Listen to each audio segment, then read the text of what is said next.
Alors bonjour à tous. Donc là c'est vraiment pour les geeks qu'on va parler de code et comment écrire du code lisible. Alors, j'ai mis sur la première slide une citation de Borges. Ça peut surprendre pour une conférence informatique, puisque c'est plutôt de la littérature. Alors si je l'ai mis, c'est déjà parce que c'est sûrement mon auteur préféré, parce qu'il a beaucoup parlé dans ses nouvelles de labyrinthe.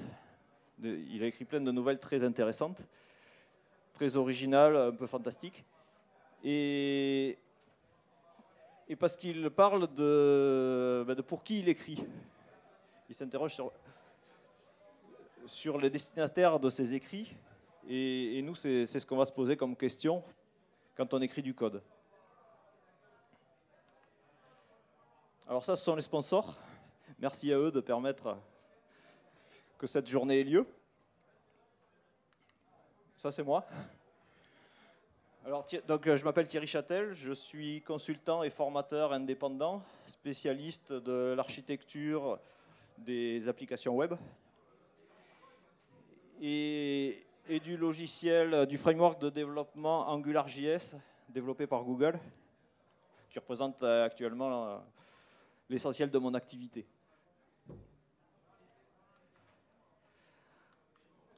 Alors, en introduction, pour qui on code ? Le code qu'on va écrire, évidemment, ça va être pour qu'un ordinateur l'exécute. Donc la première chose qu'on lui demande, c'est quand même de fonctionner. Mais pas seulement, loin de là, parce que sinon on écrirait en assembleur ou même en langage machine, puisque c'est tout ce que l'ordinateur comprend. Si on utilise des langages beaucoup plus évolués, c'est parce que le langage machine, pour nous, c'est totalement illisible. Donc pour un humain, il va falloir qu'il puisse comprendre le code sur lequel il doit intervenir.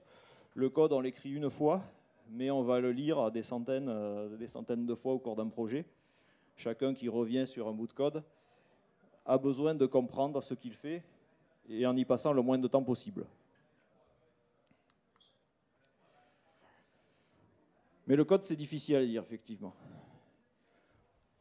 S'il peut être limpide pour un ordinateur qui saura l'exécuter, pour nous, c'est loin d'être évident. On n'a pas du tout un cerveau fait comme un ordinateur. Et en plus, on ne va pas l'exécuter, le code. On n'essaye même pas, en général, de l'exécuter mentalement. Ce qu'on veut, c'est le comprendre. Comprendre ce qu'il va faire. Est-ce qu'il gère bien tous les cas ? On n'est pas du tout dans le cadre où on exécute un cas particulier, mais plutôt pour voir si le code est bien écrit, s'il correspond à ce qu'il faut faire, ou pourquoi il est fait de cette façon.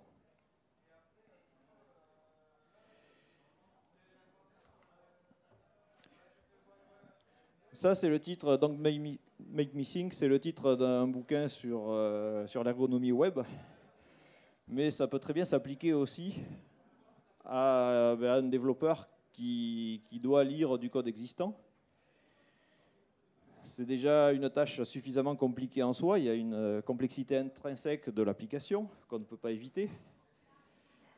Alors, si en plus on lui rajoute des embûches, des fausses pistes, des labyrinthes dans le code, si on lui rend la tâche beaucoup plus compliquée, finalement, ça devient du DaVinci Code.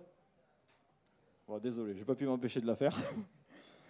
Bon, c'est quelque chose d'inextricable, un code spaghetti, et ça va coûter très cher. Vous connaissez sûrement la métaphore de dette technique, qui matérialise l'écart entre la qualité attendue d'un projet, la qualité technique, qualité du code attendue d'un projet, et la qualité réelle, le manque de qualité, qui est une dette qui n'est pas, elle n'est pas financière, concrètement. Par contre, on va en payer des intérêts qui, eux, sont parfaitement financiers, parce que s'il y a un gros manque de qualité, ça va être de plus en plus difficile d'intervenir sur le code. Les interventions sont donc beaucoup plus longues, créent beaucoup plus de problèmes. Dès qu'on touche quelque part, ça casse tout. Donc, elles reviennent beaucoup plus cher. Et la plus grosse part de la dette technique, en général, c'est le problème de lisibilité du code. Si un code est illisible, ce n'est pas la peine de se prendre la tête sur l'architecture, la modélisation et tout. Alors c'est pas moi qui vous dis que c'est pas important l'architecture, bien au contraire, hein, et la modélisation aussi. Mais si de toute façon le code n'est pas lisible, c'est l'étape de base. Le reste, sur un code illisible, c'est un emplâtre sur une jambe de bois, ça ne servira à rien. Donc il faut arriver à faire un code qui soit compris le plus rapidement possible par les autres développeurs ou par soi-même quand on revient dessus 6 mois après qu'on a tout oublié ce qu'on avait fait. Donc la première chose à laquelle il faut faire attention, ça a l'air basique, mais c'est la présentation du code. Le but, c'est de ne pas distraire la lecture. C'est comme les règles de typographie quand on écrit un texte dans un journal ou autre. Si elles sont bien appliquées, on n'y fait pas attention. Et si c'est présenté n'importe comment, ça saute aux yeux, ça va perturber, et on passe beaucoup plus de temps à comprendre finalement le sens du message. Alors, la première chose, c'est l'indentation. Ça devrait être évident, mais dans les formations que j'anime, je dois avoir peut-être au moins 1/5 des développeurs qui sont incapables d'indenter du code correctement. Et au bout de 10 lignes, ils ne savent plus combien ils doivent fermer d'accolades, ils en ferment trop, ils n'en ferment pas assez. Alors un truc aussi simple, ça devrait vraiment être la base. Et finalement, je me rends compte que ceux que je vois dès le début qui n'arrivent pas à indenter leur code, ce sont ceux-là qui n'arrivent pas à suivre, qui ont beaucoup de mal pendant tout le long de la formation. Donc on ne peut pas être un bon développeur si on n'est pas rigoureux sur ce qu'on écrit.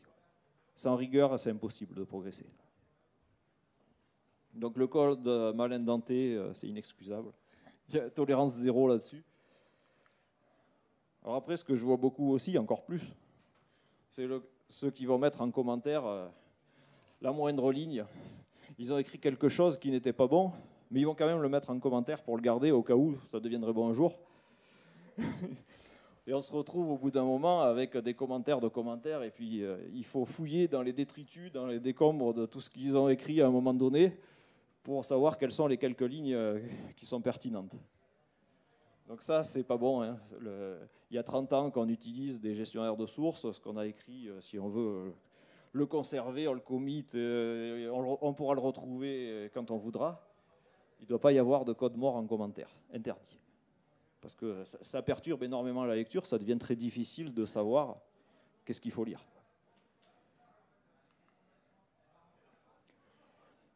C'est important d'avoir des conventions de codage pour les mêmes raisons, parce que là aussi ça va perturber s'il y en a qui ouvrent les accolades à la fin de ligne et d'autres à la ligne suivante, ou ce genre de choses.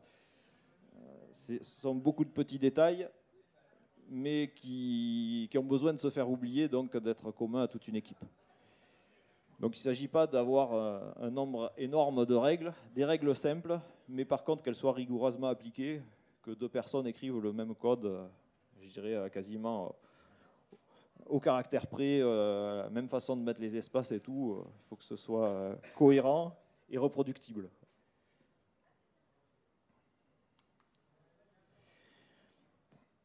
Et il faut respecter les habitudes des développeurs, c'est important. Tout ce qu'on fait qui est inattendu, là aussi c'est du temps que ça va faire perdre à tout le monde. Dans AngularJS, par exemple, il y a un petit truc qui m'énerve, enfin il y en a quelques-uns, mais le framework est génial, il a été fait par des gens très brillants, mais il y a eu des jours où ils ont peut-être été un peu moins brillants quand même. Et il y a un endroit où, pour la définition d'une route qui sert au routage interne à l'application, ils ont mis une propriété qui, si elle est absente, c'est la même chose que si elle était à true. Ça, c'est le genre de truc absurde. Une propriété par défaut, sa valeur par défaut, c'est toujours false. Et du coup, le fait d'en mettre une à true, ça veut dire qu'il faut se plonger dans la doc. Si on ne sait pas, on est perturbé, on ne comprend pas quel est le fonctionnement par défaut. En fait. C'est le genre d'aberration qui ne devrait pas arriver. Voilà. Il faut respecter les habitudes, les conventions, parce que sinon ça perturbe et ça fait perdre du temps. Donc ça nuit vraiment à la lisibilité, à la compréhension du code. Celui qui ne le sait pas, il va croire que par défaut c'est false, alors que ce n'est pas ça du tout. Alors, après la simple présentation, maintenant, on va parler de documentation, mais de documentation dans le code. Pas du tout de documentation externe, parce que ça, on sait que ça ne marche pas. Ce n'est pas interdit de faire quelques petits schémas à un moment donné pour expliquer, pour discuter d'une portion de code, de la façon de la construire. Mais maintenir une documentation, ça ne marche jamais. Au bout d'un moment, on peut s'y astreindre au début, et puis après, elle est complètement déphasée, et on ne la maintient pas à jour, c'est que du temps perdu. Donc je parle de documentation dans le code, notamment les commentaires. Les commentaires, c'est un petit peu le sujet qui fâche, parce qu'on se sent tous plus ou moins coupables, ou on a des fois un peu mauvaise confiance là-dessus. Alors, faut-il ou non commenter le code? Parce qu'il y a pas mal d'adeptes des méthodes agiles, d'extreme programming notamment, qui disent qu'il n'y a pas de bonne raison de commenter le code, parce que les commentaires, c'est comme la doc externe, et au bout d'un moment, ils deviennent obsolètes. On change le code et on n'a pas fait attention qu'il y avait des commentaires qui s'y rapportaient, on ne les change pas. On se retrouve avec des commentaires qui expliquent quelque chose de faux, qui n'est plus ce qui se passe maintenant dans le code. Et un commentaire trompeur, c'est pire que pas de commentaire du tout.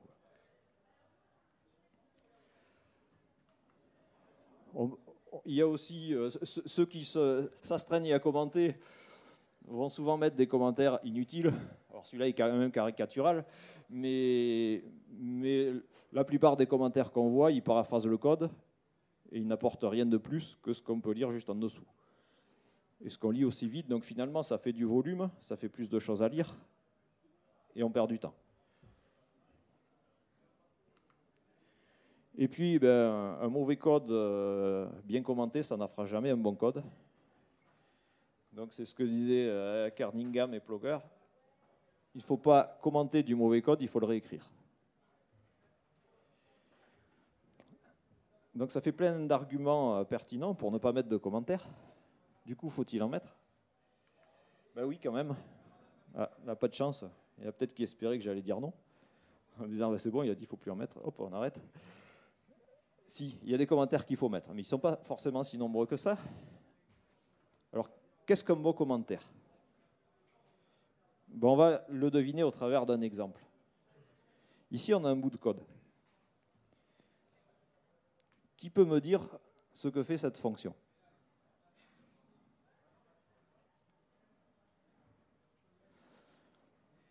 Là, on a une fonction qui va faire une boucle sur un très grand nombre de fois. Et elle tire des nombres aléatoires. Elle fait manifestement des sortes de statistiques. Alors, qui a une idée de ce qu'elle fait?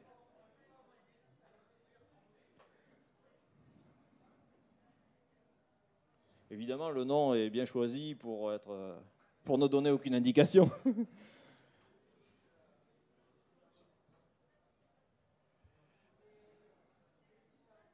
C'est pas facile. Là, on a un code, on peut suivre ce qu'il fait, mais on ne sait pas du tout quel est le résultat. Personne ne voit? Personne ne connaît cet algorithme? C'est vrai que si on ne le connaît pas, je pense qu'on ne peut pas deviner. Et si on le connaît, c'est même pas sûr qu'on le reconnaisse.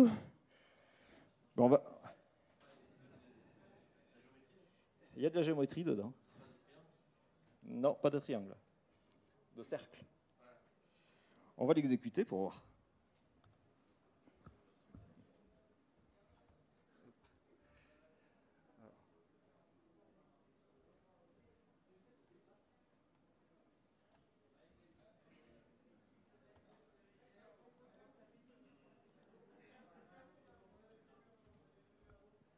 Ça mouline un peu parce qu'il y a un grand nombre de passages. Mais normalement, en quelques secondes, on doit avoir le résultat.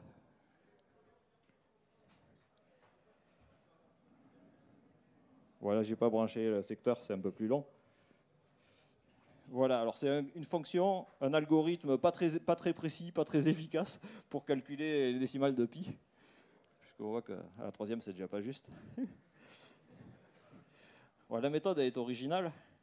Elle consiste à lancer un crayon sur des lames de parquet et sur un grand nombre de fois, 1 million de fois peut-être, et à compter combien de fois ça coupe 2 lames de parquet, et on peut en déduire la valeur de pi. Bon, c'est pour l'anecdote, c'est pour montrer un exemple de programme qu'on peut lire, on voit ce qu'il fait et on n'y comprend rien. Ce qu'on ne comprend pas, c'est à quoi ça sert. Quel est le but? C'est ça qui est important. C'est ça qu'il va falloir mettre dans les commentaires, c'est révéler l'intention. Là, l'intention, on ne l'a pas dans le code. Ce que fait le code, c'est marqué dedans. On peut le relire, l'information, elle existe encore, et en général, si le code est bien écrit et simple, il n'y a pas besoin de le réexpliquer. Il n'y a pas besoin de faire des commentaires qui paraphrasent ça. Par contre, l'intention, pourquoi on l'a fait comme ça, où on veut en venir, pourquoi telle méthode et pas telle autre, ça c'est perdu. Ça c'était de l'information dans la tête du développeur au moment où il a écrit le code, mais ça n'est pas dans le code. On ne le retrouvera jamais. Donc ça c'est ce qu'il faut vraiment mettre en commentaire, parce que si on ne le commente pas au moment où on l'écrit, c'est perdu.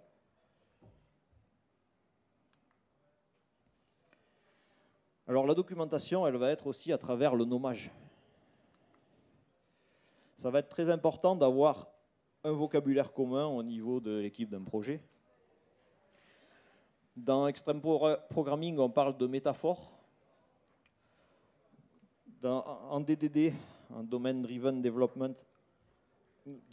Design, pardon, on va plutôt il y a toute une explication sur la nécessité d'un langage commun, un langage métier qu'on va réutiliser vraiment dans tout le code. Il faut que les noms des variables correspondent vraiment aux objets métiers qu'on manipule. Donc il faut s'approprier et être d'accord sur les définitions pour savoir ce que signifie ce vocabulaire commun et bien l'employer dans les variables. J'ai vu des projets où finalement on a nommé des choses au début, puis ça a dérivé. Finalement, il y avait eu une compréhension qui n'était pas bien bonne au départ du projet, et on se retrouvait avec des variables qui étaient assez loin du sens de ce qui était manipulé. Ça c'est difficile. Il vaut mieux perdre du temps à renommer, parce que se traîner tout le temps des choses qui sont mal nommées, ça induit en erreur constamment. Quand il y a un déphasage entre la gestion de projet qui emploie un vocabulaire et les développeurs un autre, c'est super compliqué. Alors, le fait de nommer va souvent éviter de commenter. On va pouvoir nommer des fonctions, nommer des variables. Si on a des noms bien choisis, souvent ça se passe de commentaires. Et il vaut mieux avoir bien choisi le nom plutôt que d'avoir besoin de le commenter parce qu'il est mal choisi. On va pouvoir même carrément créer des fonctions ou des variables simplement pour nommer quelque chose, pour faire apparaître un nom dans le code. Ici, si on crée ces méthodes isConstructor, ça va permettre de nommer cette condition qui, quand on la lit, n'est pas du tout évidente. Si au milieu du code, on tombe sur cette condition, on ne devine pas forcément que ça regarde si c'est un constructeur. Alors que là, une fois qu'on lui a donné un nom, ça devient clair. Le isMethod, pareil. Si on lit ça, la condition elle-même, le fait de la sortir dans une fonction qui a un nom bien explicite, ça va apporter énormément à la lisibilité du code.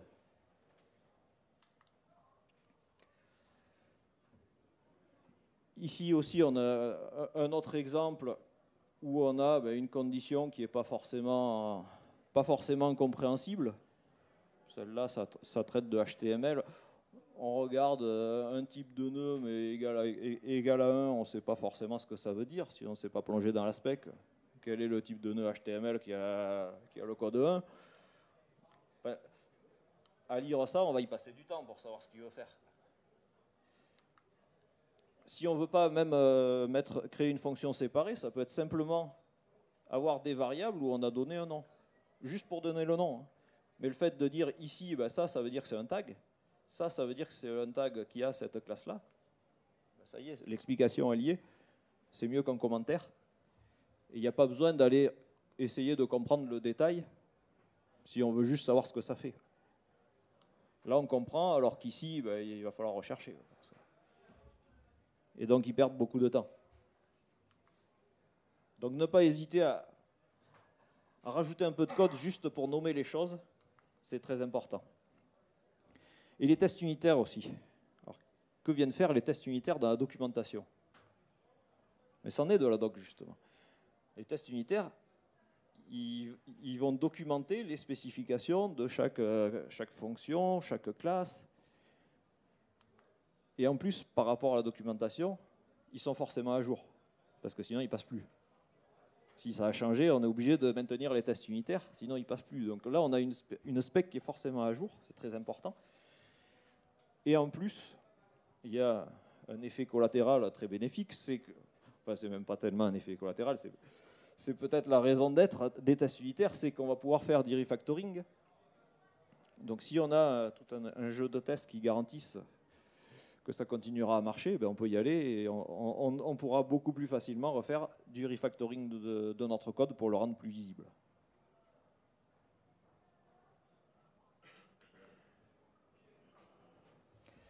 Alors, autre chose qui va être très importante, c'est d'arriver à faire comprendre le plan du code.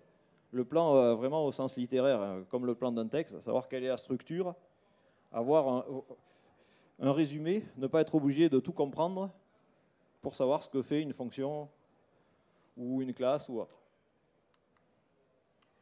Donc l'objectif, c'est vraiment d'arriver dans le code à rendre le plan évident. Il faut penser à tout moment, quand on écrit quelque chose, à mettre en avant ce qui est structurel, à mettre en avant la grande structure du code, les grandes lignes, tout en donnant moins d'importance aux détails. Donc, ça va se traduire à tous les niveaux. Sur chaque ligne qu'on va écrire, on va faire des choix implicites. Par exemple, si on doit choisir entre un if ou un opérateur ternaire, ben ça va changer la façon de lire le code. Pas de l'exécuter, mais de le lire, oui. Parce que si on met un if, on va rendre prépondérante la structure conditionnelle. On va voir plus que ça. Si on met un opérateur ternaire, ben l'alternative, elle va être reléguée à l'intérieur d'une fonction. Enfin, elle est beaucoup moins visible. Elle ne prend pas le pas sur la structure du code qui s'exécute. Là, on a un exemple où c'est du formatage de nombres. Dans un tableau, avant de faire un join, on va écrire un préfixe, on écrit le nombre formaté, on écrit un suffixe. Là, on voit qu'il y a 3 écritures à la suite. Alors que si on met des if à la place, ben, il faut regarder si est-ce qu'il va passer forcément dans le if, dans le elf. Est-ce qu'on est sûr qu'on fait 3 écritures à la suite systématiquement? C'est beaucoup moins évident. Alors, dans certains cas, il faudra privilégier le if pour rendre l'alternative plus visible. Et dans d'autres, ben, le fait que, suivant si le nombre est négatif, on met tel ou tel préfixe ou tel autre, c'est un détail. Là, on ne veut pas que ça masque ben, l'enchaînement de ce qu'on exécute. On va avoir la même chose en JavaScript, par exemple, avec le ou logique qui permet de mettre une valeur par défaut. Ben, c'est très pratique, là aussi, pour ne pas avoir un gros if qui va perturber la lecture, alors que c'est vraiment un détail de ici, ben, si on veut, on envoie la requête avec ces données-là, ou une chaîne vide s'il n'y avait pas de données. On ne veut pas que que la condition devienne prépondérante, alors que c'est vraiment un détail d'implémentation. En Groovy, c'est encore plus vrai avec l'opérateur point interrogation point, qui permet d'accéder à une propriété seulement si l'objet précédent est bien défini. Si on doit écrire ça ben sans cet opérateur, avec 2 if imbriqués, des variables intermédiaires, on se retrouve avec tout un pavé de code et on ne voit pas que ça devient beaucoup moins lisible. Donc si on a tout ce qui permet de masquer les détails pour révéler la structure vraiment les choses importantes, ben ça va être bénéfique à la lecture. Donc comment on va faire globalement pour, quel que soit le langage, révéler la structure de notre code, ben déjà il faut faire des fonctions courtes, parce que si on a une fonction qui ne tient pas à l'écran, c'est pas l'écran qui est trop petit, c'est la fonction qui est trop longue. Parce que si elle est très longue, ce sera forcément difficile à lire. Et on perd le nom de la fonction qui donne une explication. Ben, si on a un nom pour chaque fonction, pour toutes les 10 lignes, ou si on en a un tous les 10 pages, c'est pas la même chose, quoi. On a beaucoup moins d'explications. Si on a des petites fonctions, ben là, ça évitera d'avoir du code dupliqué. Le code est beaucoup plus facile à comprendre, à faire évoluer. Et elles sont... Voilà. Il faut qu'une fonction, on puisse expliquer son fonctionnement en une phrase. Donc déjà, elle doit avoir une seule responsabilité, hein, le fameux principe single responsibility. C'est une fonction qui fait deux choses, il faut la découper en deux. Essayer de limiter au maximum le nombre d'imbrications, une, deux, pas plus. Si on commence à en avoir 4 ou 5 if dans le else, dans notre if qui est dans le for, là forcément à lire, ça va être très difficile. Et surtout travailler au même niveau d'abstraction. C'est-à-dire, on va séparer le quoi, les grandes lignes de ce que fait la fonction, du comment et les détails d'implémentation. Donc un seul niveau d'abstraction, pas mélanger le global et les détails. Un exemple ici. Là, on a une fonction, ça vient du JDK. New instance, c'est celle qui permet d'instancier un objet d'une certaine classe. Tout ce qu'elle fait après une vérification qu'on a des droits sur cette classe auprès du Security Manager, elle appelle une grosse fonction new instance 0.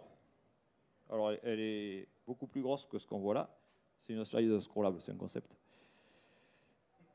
Et là, ben voilà, si on veut lire tout ça pour savoir ce qui se passe quand on instancie un objet d'une classe, ben, c'est pas évident. Et encore, ils ont quand même mis les commentaires qui l'indiquent. Mais c'est beaucoup plus simple. Parce qu'on avait 3 commentaires qui séparaient en 3 parties. Ben, si on sépare en 3 fonctions, getConstructor, checkConstructorAccess et runConstructor, on se retrouve avec notre fonction de new instance là. Elle vérifie si on peut accéder à la classe, puis elle va chercher le constructeur, elle vérifie qu'on a accès sur ce constructeur et elle l'exécute. Là, ça devient limpide. Et il n'y a plus besoin d'aller lire plein de code ou d'aller regarder le détail si tout ce qu'on veut savoir, c'est ce que fait ce new instance et quel est son fonctionnement. Si on a besoin d'aller regarder un détail, on ira chercher dans la bonne fonction. Mais sinon, au lieu de chaque fois de devoir tout relire, en 3 lignes, on sait ce qu'elle fait. Là, on a le fonctionnement global et les détails ont été mis de côté.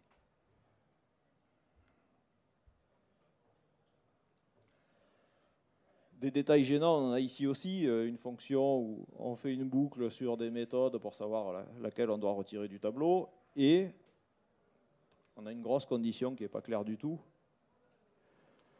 Alors que tout ce qu'on veut, ben, c'est savoir si c'est la fonction qui correspond à une certaine signature. Donc là, voilà, hop, on l'a extrait, on l'a nommé. Si ça correspond à la signature de cette méthode-là, on la met à nul et ça devient clair. Donc masquer les détails, là on a le fonctionnement, les grandes lignes, c'est on boucle sur les méthodes pour retrouver celle-là et la mettre à nul.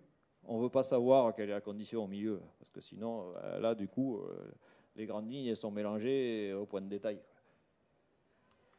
Donc là, il faut travailler à un seul niveau d'abstraction.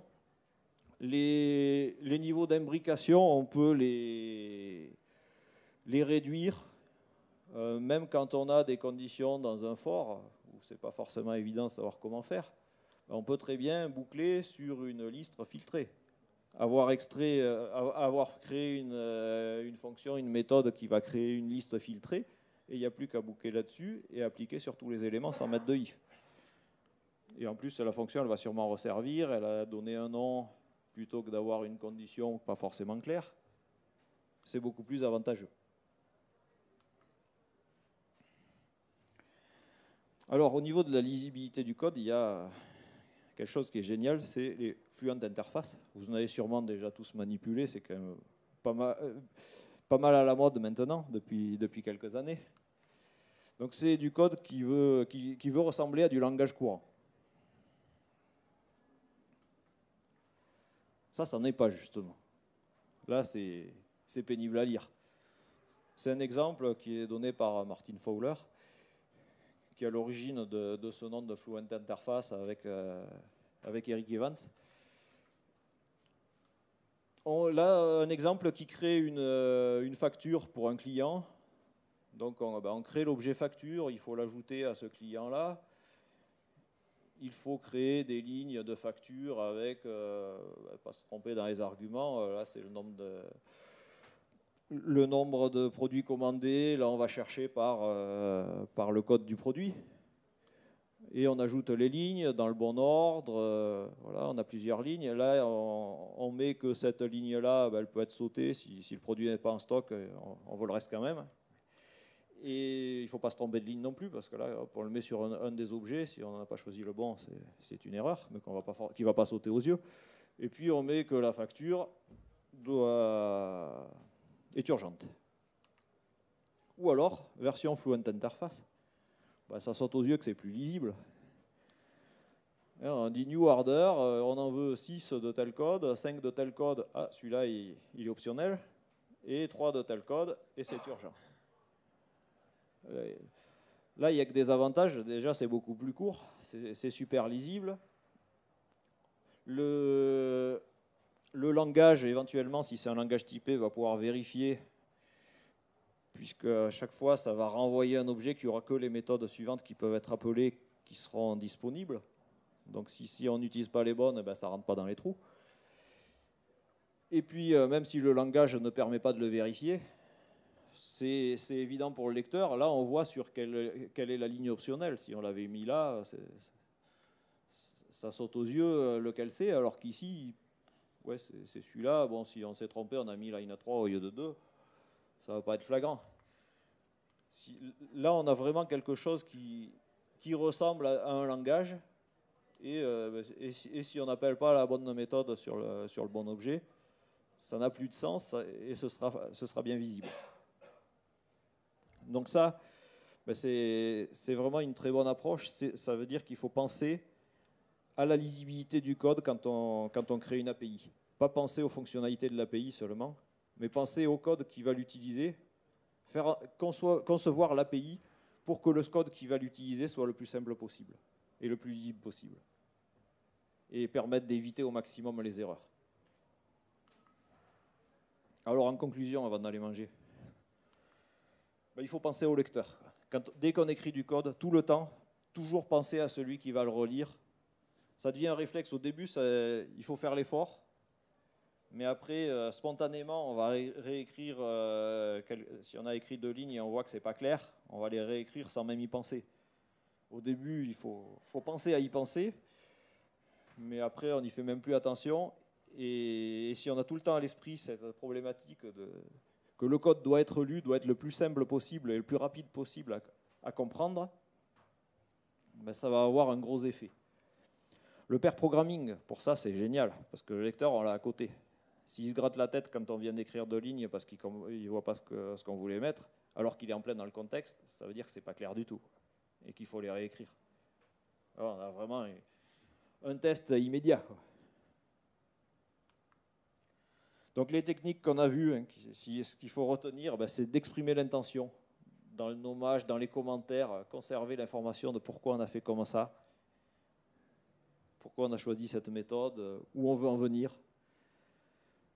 Rendre le plan, la structure, le plus évident possible. Donc travailler à un seul niveau d'abstraction, avoir une méthode qui contient seulement le cheminement global et extraire tout ce qui est détails d'implémentation pour qu'on puisse lire en quelques lignes ce qu'elle fait et l'expliquer en une phrase. Et les Fluent Interface, c'est bien concevoir une API pour simplifier au maximum l'utilisation. Et avec ça, si on a bien fait ça, on peut être fier du code qu'on écrit.